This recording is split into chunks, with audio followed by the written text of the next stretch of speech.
অবস্থা সবাই কেমন আছেন? আজকে আমি আপনাদেরকে একটি ফেসবুক পেজ অডিট করে দেখাবো। আপনারা যদি ফ্রিল্যান্স ওয়ার্ক করেন, সেটা লোকাল ক্লায়েন্টের জন্য হোক বা ইন্টারন্যাশনাল ক্লায়েন্টের জন্য হোক, আমরা কিন্তু এরকম বিভিন্ন কাজ পাই। ফেসবুক পেজের কাজ, পেজ মডারেটর হিসেবে বা ডিজিটাল মার্কেটার হিসেবে বা সোশ্যাল মিডিয়া মার্কেটার হিসেবে আমরা কিন্তু এরকম বিভিন্ন কাজ পেয়ে থাকি। এখন আপনারা যদি এই টাইপের কাজ পান, সেক্ষেত্রে আপনার প্রথম যেই কাজটি হবে সেটা হচ্ছে যে আপনি যেই পেজের কাজ পাবেন সেই পেজটাকে একটা অডিট করবেন। অডিট করার পরে আপনার পেজে যে প্রবলেমগুলো আছে সেগুলোকে আইডেন্টিফাই করে সেগুলার উপরে একটি রিপোর্ট শিট তৈরি করবেন যে কি প্রবলেম আছে। আপনি এটা প্রবলেমগুলোকে মার্কিং করে করে রিপোর্ট শিট তৈরি করবেন।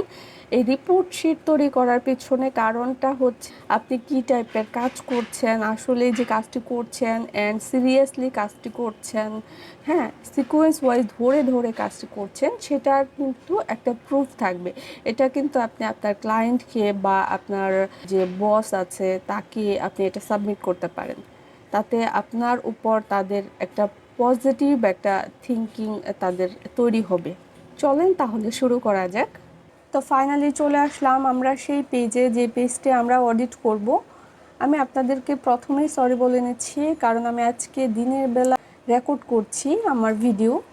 সেক্ষেত্রে আপনারা হয়তো বা আশেপাশের বিভিন্ন নয়েজ আপনারা শুনতে পাবেন, সেটার জন্য আমি আন্তরিকভাবে দুঃখিত। আমি একটা রিপোর্ট শিট তৈরি করে নিয়েছি, এটা মূলত আপনাদের বোঝানোর সুবিধার জন্য আমি এটা করেছি। তো আমরা প্রথমেই চলে যাব লোগোতে। এখানে আমরা দেখতে পাচ্ছি একটা লোগো তারা ডিজাইন করেছে, কিন্তু লোগোটা মূলত হচ্ছে তারা বাংলা ল্যাঙ্গুয়েজে ডিজাইন করেছে। এটাকে যদি বিজনেসটাকে যদি অনেক ফিউচার চিন্তা করে বা ইন্টারন্যাশনালি পর্যায়ে নিয়ে যাবে এটা চিন্তা করে যদি এটাকে ডিজাইন করা হতো, সেক্ষেত্রে হয়তো বা বাংলাটা ইউজ করতো না তারা। এটা বাংলাটা ইউজ করাটাও আমি রিকমেন্ড করব না। যদি আপনারা আপনাদের বিজনেসও স্টার্ট করেন, সেক্ষেত্রে অবভিয়াসলি অনেক ফিউচারে বিজনেসের গোল সেট করে তারপরে যেহেতু বিজনেস স্টার্ট করা উচিত অ্যান্ড আপনারাও করবেন, সেক্ষেত্রে আমি বলবো লোগোটা আপনি ইংলিশে দেন, ঠিক আছে?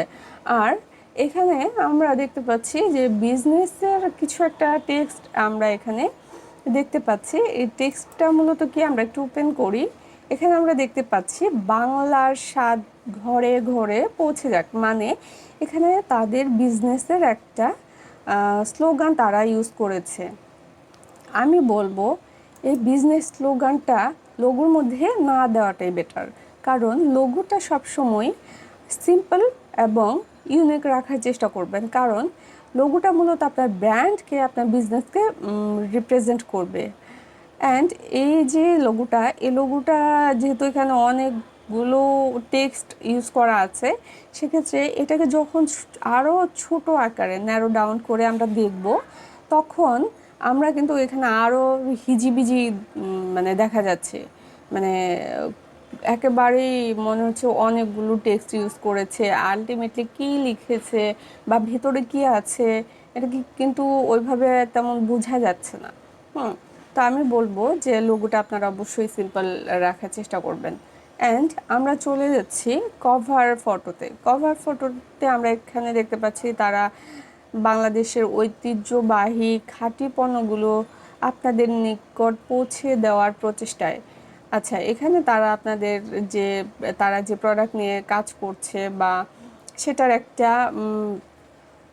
সেটার একটা তারা কমিটমেন্ট একটা আপনাদেরকে দিয়েছে, একটা কমিটমেন্ট দিয়েছে, সেটা তারা এখানে উল্লেখ করেছে। ওকে, ফাইন, এটা ঠিক আছে, বুঝলাম। এখন এখানে নিচে তারা তারা কী কী প্রোডাক্ট নিয়ে কাজ করছে, তাদের প্রোডাক্টগুলো কি, আপনারা তাদের কাছে কী কী প্রোডাক্ট পাবেন, সেই প্রোডাক্টগুলো তারা এখানে স্কয়ার মধ্যে তারা এখানে উল্লেখ করেছে, এখানে বুলেট পয়েন্ট দিয়ে দিয়ে উল্লেখ করেছে।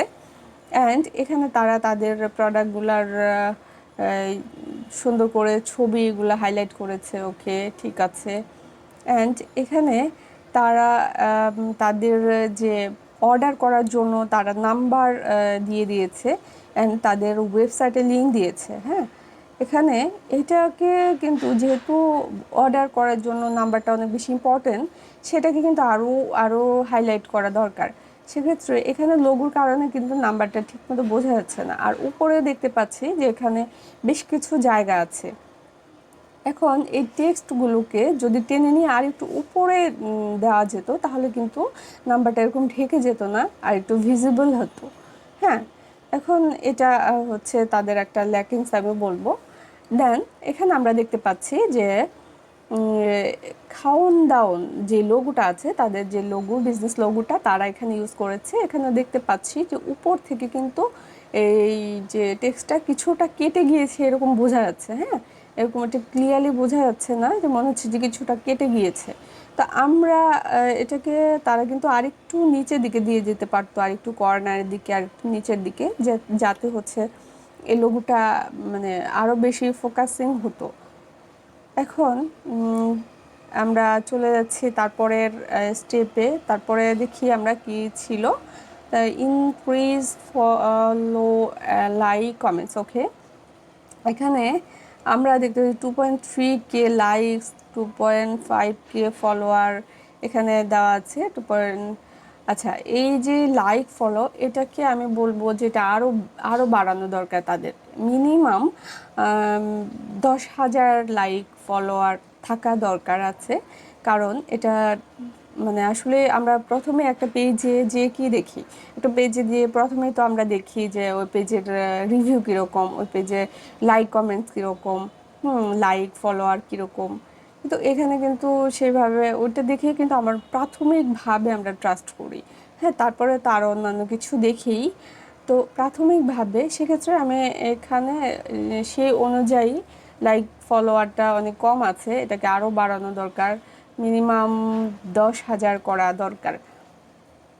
দেন আমরা চলে যাচ্ছি তারপরের স্টেপে। তারপরের স্টেপ হচ্ছে মিসিং শপ সেকশন। আচ্ছা, এখানে মিসিং শপ সেকশন মানে হচ্ছে মোড়ে যাব আমরা। মোড়ে যেয়ে এখানে আমরা দেখতে পাচ্ছি যে এখানে কিন্তু শপ সেকশনটা নেই। শপ সেকশনটার কাজ কি? শপ সেকশনটাতে মূলত আপনার যে প্রোডাক্টগুলো আছে সেগুলো আপনি ওই শপ সেকশনটা যদি অ্যাড করেন, সেখানে ক্যাটাগরি ওয়াইজ আপনি ভাগ করে করে রাখতে পারবেন। অ্যান্ড সেই জিনিসটা এখানে মিসিং আছে। অ্যান্ড তারপরে আমরা যাব অ্যাবাউট সেকশন বা আচ্ছা, অ্যাবাউট সেকশনে বাই প্রবলেম। অ্যাবাউট সেকশনে আমরা এখানে তার দেখতে পাচ্ছি ইন্ট্রোতে। আচ্ছা, ইন্ট্রো বায়ো প্রবলেমটা। আচ্ছা, প্রথমে আমরা বায়ো প্রবলেমটা নিয়ে কথা বলি। বায়ো প্রবলেমটাতে মূলত আছে ইন্ট্রো, মানে বিজনেসের তাদের সামারি, বিজনেস সামারি। বায়ো মানে কি? ইন্ট্রোডাকশন মানে কি? বিজনেস সামারি, যে তাদের বিজনেসটা কি রিলেটেড সেটার একটা টোটাল সামারি কিছু টেক্সটের মধ্যে তারা সেটা প্রেজেন্ট করবে, যাতে সহজেই যে কেউ এটাকে পড়ে বুঝতে পারে, আচ্ছা এই বিজনেস, এটা এই রিলেটেড পেজ, এই রিলেটেড বিজনেস, বা এরা এই প্রোডাক্ট বা সার্ভিস নিয়ে কাজ করে। হ্যাঁ, সেখানে আমি দেখছি তারা বেশ কিছু টেক্সটে দিয়েছে। ওকে, দেন এখানে তারা ইন্ট্রোতে কিন্তু একটা নাম্বার তারা দিয়ে দিয়েছে। আমি বলবো এই নাম্বারটা যেহেতু নিচে অলরেডি তাদের নাম্বার দেওয়াই আছে, আমার মনে হয় না যে এইখানে আবার এই নাম্বারটা দেওয়ার খুব দরকার আছে। তাছাড়া এখানে উপরেও দেওয়া আছে। অ্যান্ড ইন্ট্রোতে বা বায়োতে এই নাম্বারটা আমি রিকমেন্ড করব না। এটাকে অবভিয়াসলি তাদের এটাকে ইগনোর করা উচিত। অ্যান্ড আমি এখানে দেখতে পাচ্ছি লোকেশন তারা ইউজ করেছে। তারা কিন্তু এখানে ঢাকা বাংলাদেশ দিয়েছে, কিন্তু তারা কিন্তু তাদের ফুল অ্যাড্রেসটা দেয়নি, যে তাদের অফিস বা শোরুম, হ্যাঁ, বা তাদের লোকেশনটা এক্স্যাক্টলি কোথায় সেটা কিন্তু তারা উল্লেখ করেনি। এটা কিন্তু তাদের এখানে উল্লেখ করা দরকার ছিল। অ্যান্ড তারা এখানে দেখছি যে তারা একটা কর্পোরেট মেইল, দেন এখানে তারা একটা তাদের যে ওয়েবসাইট আছে ওয়েবসাইটের লিংক দিয়েছে। ওকে, ঠিক আছে। অ্যান্ড আমরা তারপরে স্টেপে চলে যাব। তারপরে স্টেপ হচ্ছে ইউজিং কান্ট্রি কোড। ওকে, মিসিং। আচ্ছা, এখানে তারপরে স্টেপটা হচ্ছে যে আমরা এখানে মূলত যে পেজের যে ইয়েটা আছে, যে পেজের যে পোস্টগুলো আছে, সেই পোস্টগুলোতে আমরা দেখি পোস্টগুলো কি করেছে। এখানে প্রথমত তারা সুন্দর কিছু টেমপ্লেট তারা ইউজ করে এখানে পোস্টগুলো দিতে পারতো, সেটা তারা করেনি।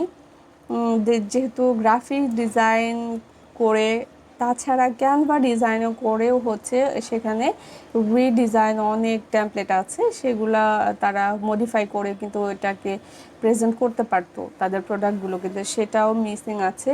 এটা তারা দেখি একটা ছবি দিয়েছে, ওকে কিছু ছবি বা কিছু ইমেজও দেওয়া দরকার প্রোডাক্টের, কিন্তু সব সময় যে শুধু টাই দিয়ে যাব, আরও ক্রিয়েটিভ কিছু করব না, এমনটা আসলে করাটা তো ঠিক না। বিজনেসে তো সবভাবেই সব কিছুই ট্রাই করতে হয়। আলটিমেটলি কোনটা বেশ ভালোভাবে কাজ করে এটা তো সবভাবে সব কিছু ট্রাই করলে তবেই তো বোঝা যায়। আচ্ছা, এখন কথা হচ্ছে যে টেমপ্লেটের ক্ষেত্রে আমি যদি বলি, এখানে টেমপ্লেট দেখতে পাচ্ছি, টেমপ্লেট এখানে।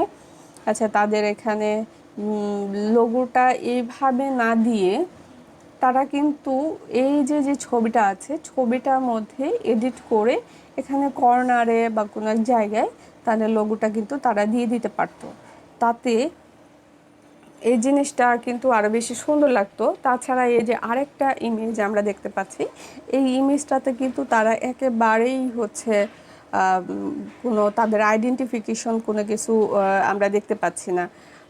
আই মিন এ রিলেটেড অন্য কোনো তার কম্পিটিটর বা অন্য কেউ যদি এই ইমেজটা নিয়ে তাদের ওয়ালে বা তাদের পেজে আপলোড করতে চায়, সেক্ষেত্রে কিন্তু সহজে করে ফেলতে পারবে, কারণ এখানে কিন্তু কোনো আইডেন্টিফিকেশন নাই, তাদের প্রোডাক্টের কোনো আইডেন্টিফিকেশন নাই। এখানেও কিন্তু তাদের একটা মানে লোগোটা তাদের দেওয়া দরকার ছিল। তাছাড়া এখানে হয়তো বা এই জিনিসটা আসলে কি, হ্যাঁ ছবি দেখে তো অতটা বোঝা যাচ্ছে না এই জিনিসটা আসলে কি, এটাও কিন্তু তারা এখানে লিখে দিতে পারতো, সেক্ষেত্রে সেটাও তারা করেনি। অ্যান্ড এখানে আরেকটা মিসিং যেটা হচ্ছে যে এখানে একটা স্যান্ড মেসেজেস বা এরকম বাটন কিন্তু এখানে মিসিং আছে, সে বাটনটা কিন্তু এখান থেকে অ্যাড করে দিতে পারতো। যে প্রোডাক্টটা যখন আপলোড করা হলো তখন বাটনটাকেও সিলেক্ট করে দেওয়া যেত, সেটাও তারা করেনি। দেন আমরা এখানে আরেকটা দেখতে পাচ্ছি, সেটা হচ্ছে যে এখানে যে অ্যাড কপিটা, মানে হচ্ছে এই যে যে পোস্টটা আছে এটার কপি, মানে এটা কি রিলেটেড বা কি আরও ডিটেলস, হ্যাঁ এটা আরও ডিটেলস এখানে কিন্তু টেক্সট আকারে পোস্ট করা যেত, সেটাও তারা করেনি। বুলেট পয়েন্ট দিয়ে দিয়ে এখানে কিন্তু এই পেজ বা এই এই পোস্টটা তারা মানে আরও ভালোভাবে অ্যাট্রাকটিভ ওয়েতে প্রেজেন্ট করতে পারতো। অ্যান্ড এখানে কিন্তু তারা কিছু কিছু ইমোজি ইউজ করতে পারতো, কিন্তু সেক্ষেত্রে এটাও তারা করেনি। ইমোজি ইউজ করার ক্ষেত্রে আমি বলবো, পোস্টের ক্ষেত্রে আপনি ইমোজি ইউজ করতে পারেন, কিন্তু খুব বেশি না। কিছু কিছু ক্ষেত্রে আপনি ইমোজি ইউজ করতে পারেন, ইমোজি আরও সৌন্দর্য বৃদ্ধি করে, কিন্তু আমি বলবো যে এই ইমোজিটা আপনি এখানে ইউজ করেন ঠিক আছে, কিন্তু আপনি যখন কাস্টমারের কাছে বা কাস্টমারের সাথে কমিউনিকেট করবেন, তখন আপনি যখন টেস্ট করবেন, তখন যে আপনি বারবার ইমোজি ইউজ করবেন, রিয়েক্ট দিবেন তার বা হচ্ছে হ্যাঁ হাসি বা লাভ এরকম কিছু, এগুলা আলটিমেটলি আমি বলবো যে আপনারা অ্যাভয়েড করার চেষ্টা করবেন। এগুলো আসলে প্রফেশনালিজম নষ্ট হয়, ঠিক আছে? আপনি প্রফেশনালভাবে তাদের সাথে ডিল করছেন, কথা বলছেন, সেটা ঠিক আছে, কিন্তু টেক্সটের বেলায় এটা না করাটাই বেটার বলে আমি মনে করি। দেন এখানে আরেকটা প্রবলেম আছে, দেখেন এখানে আমি এটা একটু এক্সপ্লেন করি। সেটা হচ্ছে যে এখানে তারা কি করেছে, তারা একটা মানে একটু অ্যাট্রাকটিভ করতে চেয়েছে তাদের ছবিটাকে, যার জন্য তারা এই যে যে ট্রি, হ্যাঁ কিছু ট্রি দিয়ে তারপরে নিচে করে তারপরে হচ্ছে করে ছবিটা তুলেছে। এখন এটাকে কিন্তু আরও অন্যভাবে করা যায়, ট্রিটাকে নিচে নিচে রেখে তারপরে হচ্ছে কিন্তু ছবিটা তোলা যেত। মানে এখানে ট্রিটা বেশি ভিজিবল প্রোডাক্টের চেয়ে, আমি বলছি প্রোডাক্টটাকে বেশি ভিজিবল করতে কিন্তু তারা পারতো বা এটা করা দরকার ছিল, ঠিক ঠিক আছে। এখন এই যে আমি আরেকটা জিনিস দেখতে পাচ্ছি, সেটা হচ্ছে যে এখানে তারা ফেসবুকের ডিফল্ট যে ব্যাকগ্রাউন্ড আছে সেই ডিফল্ট ব্যাকগ্রাউন্ড এখানে তারা ইউজ করেছে। আমি এখানে বলবো যে ফেসবুকের ডিফল্ট ব্যাকগ্রাউন্ডটা যত কম সম্ভব আপনারা ইউজ করবেন। আমি এই পেজটা যেহেতু আমি অনেকটা রিসার্চ করেছি, আমি দেখেছি যে এই পেজটাতে বেশ অনেকগুলো জায়গায় হচ্ছে ডিফল্ট যে ব্যাকগ্রাউন্ডটা আছে ডিফল্ট ব্যাকগ্রাউন্ডটা ইউজ করেছে। আমি বলবো যে ডিফল্ট ব্যাকগ্রাউন্ডটা যতটা কম ইউজ করা যায় ততই ভালো। আপনারা মাঝে মাঝে করবেন, কিন্তু সব সময় দরকার নেই। আর এখানে আরেকটা জিনিস দেখতে পাচ্ছেন যে একটা ভাইরাল ইস্যু, সে ভাইরাল ইস্যু তারা হচ্ছে এখানে ভাইরাল ইস্যুর সাথে তাদের প্রোডাক্টের একটা কম্বিনেশন করে একটা মার্কেটিং করতে চেয়েছে। হ্যাঁ, কিন্তু আসলে আলটিমেটলি কিন্তু এটা মানে প্রপার ওয়েতে তারা করতে পারেনি, বিকজ এখানে একটা ভাইরাল ইস্যু, সেটা তারা ছবিটা জাস্ট দিয়ে দিয়েছে, এখানে তাদের প্রোডাক্টের কোনো ছবি তারা দেয়নি। এখানে তারা প্রোডাক্টের ছবি দিয়ে এটাকে ইউজ করতে পারতো। অ্যান্ড এটাকে এই যে ভাইরাল ইস্যু, ট্রেন্ডিং ইস্যু নিয়ে বিভিন্ন কিছু ক্রিয়েট করা, এটাকে কিন্তু মিম মার্কেটিং বলে। এখন মিম মার্কেটিং কিন্তু তারা প্রপারলি করতে পারেনি। এখানে বোঝা যাচ্ছে যে একটা বিজনেস পেজে তারা একটা মানে সামাজিক একটা ইস্যু তারা তুলে ধরেছে। কিন্তু আমি বলবো যে যেহেতু একটা বিজনেস পেজ, এক্ষেত্রে এটাকে ছবি আকারে দিয়ে এই কাজটা আমি বলবো যে করাটা ঠিক না। এটাকে আপনি অন্যভাবে ইউজ করতে পারেন, আপনি মিম মার্কেটিং করতে পারেন। এটাকে আপনি যেহেতু বলছেন যে রাজাকারদের জন্য 20% ছাড়, এটা আপনি একটা ছবি দিলেন, সেই ছবিটাকে কিছু এডিট করে ছবিটার মধ্যে এই লেখাটা দিয়ে তারপর একটা ডিসকাউন্ট দিলেন, সেটা ঠিক আছে। কিন্তু এইভাবে প্রেজেন্ট করাটা আমি বলবো এটা ঠিক না। অ্যান্ড আমরা এখন চলে যাব যে রিভিউয়ের ক্ষেত্রে। রিভিউ দেখি আমরা কি অবস্থা। এখানে দেখতে পাচ্ছি বেশ কিছু রিভিউ আছে। এত মজার বগুড়ার দই আর কুলফি খেয়ে মন ভরে গেল। আচ্ছা, এখানে দেখলাম যে আরও বেশ কিছু কিছু আছে, রিভিউ আছে, বেশ ভালো ভালো রিভিউ আছে দেখতে পাচ্ছি। হ্যাঁ, তো আমি বলবো যে আমরা যারা বিজনেস করি তাদের কাছে আমাদের যে কাস্টমারদের রিভিউ, এটা মূলত একটা সম্পদের মতো। আমরা যেরকম টাকা পয়সা বা গহনা, হ্যাঁ, স্বর্ণ, এগুলো যেরকমভাবে সম্পদের মতো সুন্দর করে গচ্ছিত রাখি, ঠিক সেমভাবে আমাদের কাস্টমারদের রিভিউগুলো আরও সুন্দরভাবে অ্যাট্রাকটিভ ওয়েতে আমরা কিন্তু প্রেজেন্ট করতে পারি। দেন আমরা এখানে এখন আমরা চলে যাই কিছু কমেন্টস দেখে আসি। আমরা কমেন্টসের কি অবস্থা আমরা একটু দেখে আসি। আচ্ছা, পোস্টে যাই, এখন আমরা দেখে আসি কিছু কমেন্টসের কি অবস্থা। আচ্ছা, এটাতে যাই, সরি।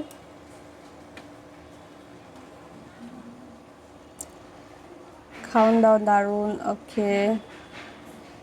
এটা দেখছি ইলিশ, জি ম্যাম, সঠিক ভুনা করে খেয়ে দেখবেন, অনেক টেস্টি লাগবে। আচ্ছা, তেমন কোনো আমার চোখে পড়লো না যে আমরা কিন্তু কমার্সের মাধ্যমেও কিন্তু আমরা কাস্টমারদেরকে হচ্ছে কনভিন্স করতে পারি। হ্যাঁ, আমরা যদি সুন্দরভাবে তাদেরকে কমেন্টসের রিপ্লাই দিই, অ্যান্ড ওয়ান টাইমে যদি কমেন্টসের রিপ্লাই দিই, সেক্ষেত্রেও কিন্তু আমরা তাদের ট্রাস্ট গেইন করতে পারি অ্যান্ড তাদেরকে উদ্বুদ্ধ করতে পারি, হ্যাঁ, আমাদের প্রোডাক্ট বা সার্ভিসটা নেওয়ার জন্য। ইনস্ট্যান্ট না হলেও এটা কিন্তু পরবর্তীতে যে তারা যদি প্রোডাক্ট বা এই সার্ভিসের কথা চিন্তা করে, সেক্ষেত্রে তারা কিন্তু আপনার বিহেভিয়ার বা আপনার কমেন্টস বা তাদের সাথে কমিউনিকেশনের ফলে আপনার কথাই যে তারা চিন্তা করবে, সেটা কিন্তু আমরা এই জিনিসটাকে আমরা গেইন করতে পারি এই কমেন্টসের মাধ্যমে বা টেক্সটের মাধ্যমেও। ঠিক আছে, এই হচ্ছে অবস্থা। এখন এখানে আরেকটা জিনিস আছে, এখানে কিছু শেয়ার থাকা দরকার ছিল। এখানে শেয়ার দেখতে পাচ্ছি, একটার ক্ষেত্রে ওরকম শেয়ার নেই। আচ্ছা, শেয়ার এখন তো কাস্টমাররা যদি শেয়ার না করে, তো কাস্টমারদের শেয়ার না করে, আপাতত কাস্টমাররা শেয়ার করছে না, হ্যাঁ, সেক্ষেত্রে আপনারা এটা করতে পারেন, আপনাদের বিজনেসের যে এমপ্লয়ি আছে নিজেরা, হুম, তাছাড়া আপনাদের আশেপাশে যারা আছে তাদেরকে দিয়ে কিছু মানে শেয়ার আপনারা নিয়ে নিতে পারেন। তাতে কি হবে, তাতে হচ্ছে এটা যে আপনারা বেশ কয়েকটা শেয়ার মানে কি, বেশ কয়েকটা শেয়ার মানে হচ্ছে যখন নতুন একজন কাস্টমার আসবে, সে এগুলা কিন্তু সবার আগে খেয়াল করে, তাই না? লাইক, কমেন্ট, শেয়ার এগুলো কিন্তু সবার আগে খেয়াল করে। তো এখন এখানে কে কে শেয়ার দিয়েছে এটা কিন্তু তারা দেখবে না, তারা দেখবে না এই কয়টা শেয়ার আছে, 5টা শেয়ার আছে বা 10টা শেয়ার আছে। তো আমি বলবো যে আপনারা এই শেয়ারটাও নিজেরা নিজেরা হলেও দিয়ে দিন, ঠিক আছে? এখন আর দেখি আর কোনো কিছু বাকি আছে কিনা। আচ্ছা, আরেকটা জিনিস যেটা, সেটা হচ্ছে business missing business hour setup. আচ্ছা, এখানে আমরা দেখতে পাচ্ছি যে এখানে আমাদের এই বিজনেসটা, এটা তো মূলত একটা অনলাইন বিজনেস। অনলাইন বিজনেস তো হচ্ছে 24 আওয়ারই হচ্ছে ওপেন থাকে, তাই না? তো এখানে 24 আওয়ারই থাকুক আপনার বিজনেসটা, বা হচ্ছে আপনি কয়টা থেকে কয়টা পর্যন্ত ওপেন রাখেন বা কী কী পারে ওপেন রাখেন, সেটা কিন্তু আপনি এখানে মেনশন করে দিতে পারেন। যে আপনি একটা পেজ খোলার সময় বা পেজ খোলার পরেও আপনি এটা সেটিংস থেকে ঠিক করে নিতে পারেন। এখানে আপনি দিয়ে দিতে পারেন অলওয়েজ ওপেন, বা হচ্ছে আপনার কয়টা থেকে কয়টা পর্যন্ত খোলা থাকে সেটাও আপনি এখানে উল্লেখ করে দিতে পারেন। অ্যান্ড তারপরে আমরা চলে যাব রিলসে। আচ্ছা, রিলসে এখন রিলসের কি অবস্থা দেখি। এখানে রিলস, আচ্ছা রিলস এখানে কি করেছে, রিলসে মূলত তারা একটা ব্যাকগ্রাউন্ডে মিউজিক সেট করেছে, ব্যাকগ্রাউন্ড মিউজিক সেট করেছে। এখন এখানে তারা কিন্তু ব্যাকগ্রাউন্ড মিউজিক সেট না করে এই প্রোডাক্টের শর্ট একটা মানে ব্রিফ তারা করতে পারতো, যেটা প্রোডাক্টে কি। এখানে আমি দেখতে পাচ্ছি যে একটা জারের মধ্যে কিছু জিনিস আছে, এটা আলটিমেটলি ঘি না মধু না কি, এটা কিন্তু ঠিক ওরকমভাবে বুঝতে পারতেছি না। এখন ওইটা যদি সে একটু সুন্দর করে এক্সপ্লেন করতো তাহলে কিন্তু ভালো হতো, এই যে ব্যাকগ্রাউন্ড মিউজিকটা আছে এই মিউজিকটার চেয়ে। ফাইনালি আমরা এই পেজটা অডিট করলাম। এখন এই পেজটাতে কী কী প্রবলেম ছিল আমরা সেটাকে দেখলাম। অ্যান্ড আপনারা যারা বিজনেস পেজে কাজ করবেন বা একটা বিজনেস স্টার্ট করবেন, তখন এই সমস্যাগুলো মাথায় রেখে এগুলোকে অ্যাভয়েড করে তারপরে কাজ করার চেষ্টা করবেন। আর অবশ্যই আপনারা কমেন্ট সেকশনে বলবেন যে এরপরে আপনারা আমার কাছ থেকে কী জানতে চাচ্ছেন, কোন টপিক্সের ওপরে ভিডিও চাচ্ছেন, এটা অবশ্যই আপনারা কমেন্টস করে জানাবেন। সবাই ভালো থাকবেন। আল্লাহ হাফিজ।